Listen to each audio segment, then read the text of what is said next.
Oke Ustaz, kita langsung saja ke sesi berikutnya. Ini kan kita akan membahas ke lebih dalam lagi tentang kitab ini, tapi dalam kacamata orang lain. Ya. Dalam kacamata. Kalau kita sekarang kan lagi tren nih kan, kalau kita punya produk apa gitu kan, ada endorsement dari orang-orang terkenal, dari orang-orang penting. Tapi kan ini kan tujuannya untuk profit ya kan? Iya. Tapi ternyata endorsement itu juga ada ya di dunia perkitaban. Di kitab kitab Al-Jasus fi Bayani Hukmin Nakus ini ternyata ada endorsement atau takridot dari beberapa ulama. Siapa saja Ustaz? Jadi saya bacakan ini urut saja nih ya. Yeah. Yang pertama dari Kiai Abu Mansur Sembung Jombang. Sembung. Ini Sembung apa sambong ya? Sembung. Kalau Sambung itu bukannya ini sih, daerah Malang apa? Itu Samben. Samben. Sambung. Oh iya. Sambung mana itu? Sambung kayaknya ada Jombang Sambung. Sembung. Iya, ini bedanya Sembung apa Sambung? Tapi desa Sembung ada. Oh, desa Sembung ada ya. Apa Pak Bek itu kan guru saya di Aliyah itu Sembung. Jadi daerah kecamatan mana? Diwa, macam Diwa. Dekatnya Perak. Sebelum ke Perak. Sana berarti ya. Perak. Oke. Nah, ini itu beliau ini adalah entah Pak Le atau Pak D. Karena di sini beliau memanggil Ki Hasyim itu waladi. Fi Bayani Nakus ta'lif waladi Muhammad Hasyim bin Akhi Muhammad Asy'ari. Yang kedua ini dari mbahnya Yakikin, yaitu Kiai Muhammad Anwar bin Muhammad Alwi. Pacul Gowang. Yang berikutnya itu dari adiknya Ki Hasyim, adik ipar kalau salah itu, Muhammad Alwi Jombang. Keras. Selanjutnya ada yang menuliskan ini adalah Kiai Muhammad Faqihuddin bin Abdul Karim dari Nganjuk, Sekar Putih Nganjuk. Nah, ini mungkin saya masih menggali ini siapa beliau, cuman datanya sangat minim. Kayaknya itu kayak maksudnya kayak salaf yang tidak terlalu Justru yang terkenal itu Ki Abdurrahman ya, Ki Abdurrahman bin Ki Abdul Karim itu yang menuliskan takridoh di Sirajul Thalibin. Ki Ihsan bareng dengan Ki Hasyim ya kan. Ki Hasyim nulis, nah Ki Abdurrahman ini juga nulis. Nah, ini mungkin saudaranya Kiai Muhammad Faqihuddin bin Abdul Karim. Juga sama dari Sekar Putih ya? Sama. Selanjutnya itu adalah Kiai Abdul Hamid. Ini adiknya Kiai Wahab, Kiai Abdul Hamid Wahab. Oh ya. Kiai Abdul Hamid Hasbullah. Nah, ini kiai yang tidak bisa difoto gitu kan. Ya. Kiai Pak Halim itu guru saya waktu sanawiyah itu cerita saya. Jadi ada 3 orang naik mobil di belakang, di tengahnya itu Kiai Hamid Tambah Beras. Difoto, ternyata Kiai Hamid ini yang nggak bisa difoto, nggak ada fotonya, hilang. Nah, akhirnya teman saya itu juga menemukan foto Kiai Hamid dan itu sangat jelas sekali. Kebetulan sekali. Hanya itu. Selanjutnya yang terakhir ini Kiai Wahab Hasbullah. Ini juga santri lah ya, santrinya Kiai Hasyim. Seniornya adik kelasnya Kiai Wahid. Ya. Yang di sini juga dijelaskan bahwa asal usul Kiai Hasyim memperbolehkan itu dulu karena illatut tahrim allati hiya qaunun nakus min syi'ari dinil kufr ma'dumah, tidak ada. Kemudian kok ternyata ditemukan. Makanya dan berubah. Banting setir. Tawayyurul hukum ya. Iya. Oke. Dan kebanyakan isinya tentang apa itu endorsement? Jadi ini memang karena endorse ya Takir Ridho itu ya tentang kekaguman lah. Jadi kebanyakan itu tentang kekaguman yang menulis ini terhadap Kiai Hasyim gitu. Dan ketika kita menemukan ada orang yang berseberangan dengan Kiai Hasyim yaitu Kiai Fakih, ternyata juga ada beberapa kiai yang sepakat dengan Kiai Hasyim. Kan ketika dikumpulkan itu akhirnya disuruh milih tuh. Ya. Nah dari sini mungkin kita bisa tahu beberapa kiai yang sepakat dengan Kiai Hasyim, yaitu mengharamkan kentongan. Ya tadi itu Kiai Abu Mansur, Kiai Muhammad Anwar Alwi. Dan kitab ini itu oleh Kiai Hasyim itu dijuluki ya dengan kitab Nabain bisa ba'i yakin. Nabain bisa ba'i yakin. Iya, Nabain min sabain mana ini? Karena kitab ini tuh ditulis dengan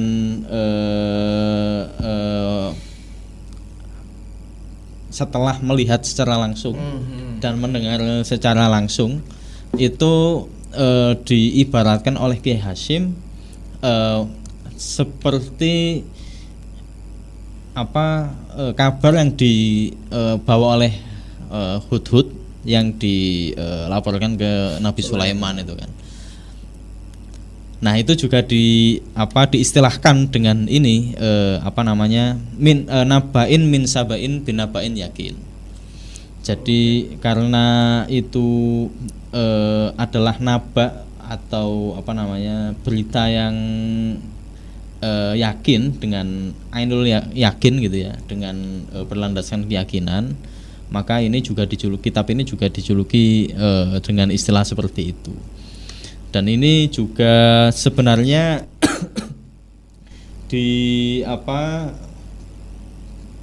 dibahas pula oleh Kiai Alwi. Ja'at min sabain binabain yakin. Seperti kabar dari Sabah, burung hudhud itu binabain dengan kabar berita yakin yang yakin, valid. Gitu. Nah ini salah satu julukan dari kitab ini. Jadi kita itu bisa dari takrid ini kita bisa melihat atau mengetahui hal-hal unik tentang kitab ini gitu. Dan untuk sebagaimana Kiai Mansur ya, Pak D atau Pak Alinya Kiai Hasyim itu juga sama. Dalam akhirnya itu menghimbau, ada himbauan faya ahli zawaya wal masajid nahu sakum, disuruh menurunkan kentongannya minal ma'bad, dari tempat ibadah gitu. Sangat mendukung banget kalau sangat itu ya. Mendukung banget. Okay. Dan jika kita dan untuk yang lain ya seperti yang lain itu sama. Jadi bahasanya itu adalah bahasa tentang ittifaq, tentang pendapat Kiai Hasyim, persetujuan, lalu kekaguman tentang Kiai Hasyim dan intinya itulah. Jadi kitab ini itu benar dan disusun dengan adillah wal barohin yang bisa dipertanggungjawabkan. Dan ada juga yang menuliskan melihat penulisnya saja itu kita cukup untuk meyakini kitab ini gitu. Ini yang ditulis oleh Kiai Muhammad Fakihuddin dari Sekar Putih itu. Wa qara'tuha ala muallifiha faqat. Jadi saya membaca kitab ini itu saya baca muallifnya siapa? Kiai Hasyim. Langsung percaya. Fawajatuha faridah mim babiha. Jadi langsung percaya. Li ainil haqqi. Sampai ainul haq. Jadi tidak sampai membahas dan mengulas isi kitab, tapi lihat siapa yang nulis langsung cukup, percaya. Iya, cukup nulis siapa penulisnya langsung percaya. Oke. Endorsement ini ditulis ketika atau dicematkan dalam kitab tersebut setelah penulisan ini atau Kiai Hasyim yang meminta atau bagaimana? Nah, ini penting ini. Jadi tradisi ulama dulu ya, ulama salaf itu ya. Jadi ketika menulis kitab itu disawankan. Oke. Ya. Minta pendapat, barangkali ada yang salah lalu dikoreksi gitu. Tidak seperti sekarang mungkin ya. Kalau sekarang itu nulis buku terus ada reviewer, oke lah, ada editor. Tapi kalau zaman dulu itu tidak cukup 1-2, tapi disawankan ke beberapa kolega, guru dan lain-lain. Sebagaimana Imam Malik kan juga sama. Tradisi menulis kitab lalu disawankan itu saya kira sekarang hilang gitu. Yeah. Imam Malik kenapa dinamakan Muwatta itu kan? Muwatta itu kan kitab yang disepakati. Al-Muwatta. Kenapa setelah kitab itu diedarkan kepada 40 orang ahli fikih pada zamannya dan 70 guru beliau, 70 orang agama yang ada di Madinah dan sekitarnya. Hingga akhirnya kitab ini dinamakan Muwatta seperti itu. Nah, tradisi-tradisi seperti ini itu masih dipegang oleh Kiai Hasyim. Dan kita lihat di beberapa kitab kan juga sama. Ada takridah dari sampai At-Tambihatul Wajibat itu dapat An-Nublah dari atau takridah atau prolog ya dari Kibari Ulama Il Azhar. Dari ulama-ulamanya Al Azhar, pembahas Al Azhar. Itu sampai disawankan ke Al Azhar. Disawankan ke Al Azhar berarti Kiai Hasyim berangkat ke sana. Mungkin naskahnya dikirim kali ya. Okay. Atau dititipkan calon menantunya itu kan. Kiai Baidawi ya, yang alumni sana itu ya.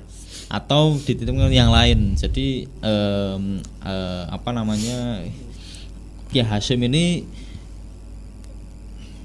jika dilihat dari karangan-karangan dan koneksi terhadap ulama-ulama internasional itu memang kelas Kiai Hasyim itu tidak lokal, jadi internasional. Nah, selain itu kita juga bisa melihat bahwa kentongan itu atau bahkan beduk ya, itu kan di Arab kan tidak ada. Ya. Itu produk lokal istilahnya ya, budaya Indonesia. Ini yang dikampanyekan Gus Dur dengan pribumisasi Islam, dengan teori pribumisasi Islamnya. Dan kita juga harus paham bahwa mungkin sebagian dari kita itu melihat ada beberapa hal, ornamen atau tradisi itu yang diyakini dari Islam ternyata itu bukan dari Islam. Contoh kubah. Ya, kubah. Kubah itu India. Bukan Islam. Persia. Awalnya itu ya Romawi, Persia. Oh, Persia. Romawi. Jadi ketika Umar bin Khattab menaklukkan Bizantium, ya. Yerusalem itu ya. Di situ kan ada bangunan gereja, ada kubahnya gitu.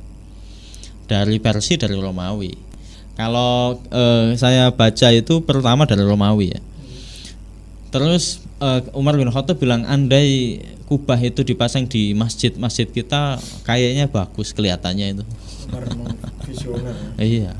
Nah, baru setelah itu Khalifah Abdul Malik bin Marwan itu membangun masjid Qubatus Sahra itu dengan kubah. Makanya kita tidak heran White House, Gedung Putih itu ya, ada kubahnya. Wih, masjidnya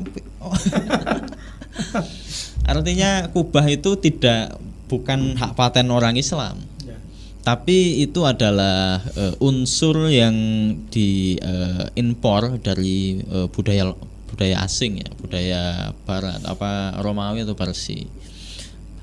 Oleh karena itu keberadaan beduk sama kentongan itu juga sama. Jadi sahabat saja seperti itu ya. Apalagi sekarang itu beduk ini dulu juga belum ada mikrofon itu, maka fungsi beduk sama kentongan menjadi bermanfaat. Sebagaimana menara itu bukan budaya Islam itu. namanya saja Manaroh. Manaroh itu tempat bangunannya tinggi itu kan, di dalamnya itu kita nyumet api, makanya Manaroh, tempat api dari Majusi. Manaroh, tempat naruh api. Iya. Oke. Makanya terus kenapa kok diimpor? Ya karena kebutuhan kan. Orang adzan dulu Tidak pakai mikrofon. Orang Arab itu belum ada teknologi mikrofon, juga tidak punya teknologi beduk, apalagi kentongan gitu. Ya, karena itu milik kita kan. Lonceng tasabuh bin Nasoro. Hingga akhirnya bangun menara untuk adzan. Ini bukan raf'un nar ya. Bukan kalau orang Majusi itu ya ada menara terus atas disumet. Tapi orang Islam enggak, tetap membangun bangunan tinggi, tapi enggak disumet. Tapi dipakai untuk adzan supaya apa? Suaranya lantang kan. Ya. Makanya adzan pertama yang dikumandangkan Bilal itu kan Bilal naik Ka'bah. Artinya butuh tempat tinggi untuk itu. Karena kebutuhan itu maka ada semacam apa ya? Islamisasi atau asimilasi budaya, akulturasi asimilasi. Iya, dan itu digunakan di dalam sebagian ritual peribadatan kita. Okay. Kalau beduk dan menara saja bisa diterima, kubah dan menara bisa diterima, kenapa beduk dan kentongan tidak gitu kan? Oke. Itu salah satu inovasi lah ya yang diciptakan oleh nenek moyang kita. Tapi gini, ternyata beduk itu orang Jawa, ulama-ulama kita zaman dulu itu mengimpor beduk bukan dari tanah Arab, bukan dari India, bukan dari Parsi, tapi dari Cina. Beduk yang dibawa Panglima Cheng Ho kan. Ketika singgah di Nusantara, terus di situ ada beduk sebagai komando untuk merapikan barisan, komando pasukannya untuk siap-siap dan lain-lain gitu. Nah setelah itu oleh ulama kita tuh ditangkap, itu saking cerdasnya mungkin ya. Wah ini beduk ini efektif ini untuk ngasih tanda gitu. Nah kalau gitu sholat adzan ini juga harus dikasih tanda supaya jangkauannya lebih luas gitu ya. Kalau adzan saja itu tidak menjangkau sampai jauh gitu. Kalau beduk ini, dan itu menjadi salah satu hal yang menarik ya ketika beberapa bagian dari Islam, mulai dari ritual dan peribadatan segala macam, ini bukan mahiyatul ibadah ya, bukan intinya ibadah, tapi sarananya itu mengimpor dari budaya-budaya asing. Oke. Menarik sekali Ustaz. Ini terakhir Ustaz, dari perbincangan kita pada saat yang tadi kita barusan kita perbincangkan itu kan banyak sekali hikmah yang bisa kita ambil ya, terutama soal bagaimana Kiai Hasyim itu ketika berbeda pendapat dengan orang lain tidak lantas kemudian menjas orang tersebut tidak benar, orang tersebut itu salah dan sebagainya, tapi barangkali dia lebih benar sehingga kemudian Kiai Hasyim mengatakan bahwa dua-duanya sama-sama punya dalil yang kuat, sehingga terserah saja nanti siapa mau mengikuti siapa kan gitu. Tapi yang penting di Tebuireng jangan, karena Tebuireng ya wajib ikut saya. Iya, betul. Karena Tebuireng pesantren yang saya dirikan gitu. Iya. Lantas kemudian Ustaz, dari apa yang kita berbincangkan tadi itu, kira-kira inti daripada sikap Kiai Hasyim dan Kiai Fakih, dua orang kiai kita ini apa Ustaz? Yang bisa diaplikasikan dalam kehidupan sehari-hari kita? Ya, pertama mungkin kita belajar ya untuk diri kita sendiri mungkin ya. Mungkin saya juga masih belajar ini. Yang penting itu satu adalah tidak memaksakan pendapat ke orang lain, tidak memaksakan kehendak. Itu yang penting, dan kita harus sadar bahwa kebenaran itu ini di luar akidah segala macam ya. Jadi kebenaran itu bisa datang dari mana saja gitu. Bisa jadi sebagaimana Ki Hasyim lah. Ki Hasyim ini dengan pendapatnya ini sangat fantastis sekali, bahwa beliau ini mengatakan bahwa hadza ma indi wala alla inda ghairi ma huwa ahsan mimma indi, itu menjadi salah satu teladan dan salah satu nasihat untuk kita semua. Setelah berargumentasi, menyampaikan pendapat tentang pengharaman nakus kentongan dengan barohin wa adillah nakliyah wa akliyah, dengan dalil-dalil Al-Quran, hadis maupun dalil-dalil akli, rasionalitas, itu ditutup dengan ini adalah pendapat saya, dan barangkali ada orang lain yang mempunyai pendapat lebih baik daripada pendapat saya. Ini ditulis dalam bagian muhimmah, sesuatu bagian penting gitu, sebelum khotimah. Sebelum bagian khotimah, bagian penutup. Iya. Itu dituliskan oleh Ki Hasyim. Jadi mungkin karena Ki Hasyim ini sadar ya bahwa pendapat ini adalah kontroversial pada zamannya gitu. Akan menimbulkan kalau sekarang zamannya viral ya. Iya, viral, gejolak gitu. Dan Ki Hasyim ini sebelum ada perdebatan itu, Ki Hasyim telah membuka telah membuka diri, barangkali ada pendapatnya lebih baik daripada saya. Bukan berarti saya bilang pendapat Kiai Fakih lebih baik daripada Ki Hasyim gitu. Cuman teladannya seperti itu gitu. Jadi akhirnya kedua pendapat ini itu dijalankan oleh orang-orang NU sekarang gitu.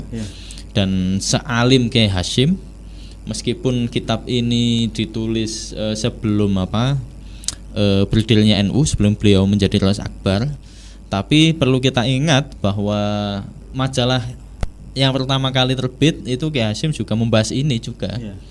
Tapi di kitab aslinya, masdarnya ini masternya, kalau Arab bilang masdar, itu beliau membuka peluang untuk berbeda pendapat dan mengakui la'alla barangkali inda ghairi ma huwa ahsan mimma indi, orang lain barangkali mempunyai pendapat yang justru lebih baik daripada pendapat saya. Nah, itu yang paling tidak harus kita teladani, harus kita pegang gitulah.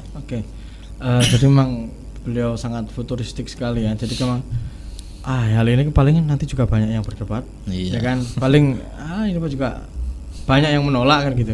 Karena pada saat itu umum orang menggunakan kentongan karena itu budaya yang emang sejak dulu dipakai oleh nenek moyang kita, orang-orang Jawa memakai kentongan kan, gitu. Ngasih tanda ya, ngasih tanda bahaya, kebakaran dan sebagainya, maling dan sebagainya kan menggunakan kentongan karena belum ada alat komunikasi yang lain.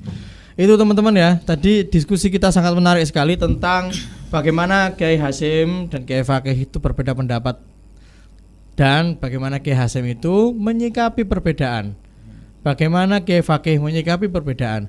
Kedua ulama ini bisa kita jadikan sebagai teladan, satu pasang sahabat yang ketika berbeda pendapat masih tetap saling mencintai, saling mengasihi, saling menyayangi, dan tidak ada konflik yang dapat menimbulkan kebencian. Kalau kedua orang ini saling membenci, dua-duanya punya umat, dua-duanya punya umat-umat masing-masing dengan segmentasinya masing-masing. Kalau kedua orang ini saling membenci, katakanlah hanya untuk hal-hal sepele yang berbeda pendapat, yang masalah furuk seperti ini, ya umatnya juga akan saling membenci. Maka sadar atau tidak para pemimpin agama, ketika saling berbeda pendapat, ya tolonglah nggak usah sampai saling membenci sehingga umatnya juga saling membenci satu sama lain, sehingga terjadilah konflik lateral antar umat beragama dan antar satu agama, antar satu aliran agama. Saya kira cukup, Ustaz. Kita sudah 1 jam lebih berbincang-bincang soal Kiai Hasyim. Kali ini tentang bagaimana Kiai Hasyim berpendapat soal kentongan dan berbeda pendapat dengan Kiai Fakih Mas Kumambang.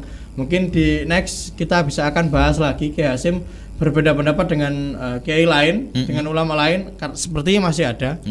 Ya kan mestinya masih ada. Dan bahkan menantunya sendiri. Bahkan menantunya sendiri. Sangat luar biasa menantunya. Ya. Dan itu sementara ini kita selesaikan dulu podcast kali ini. Sampai jumpa di podcast selanjutnya. Tetap di Radio Suara Tubuh Ireng bersama saya Muhammad Abror Rasidin dan Ustadz Anang Firdaus. Assalamualaikum warahmatullahi wabarakatuh. Waalaikumsalam.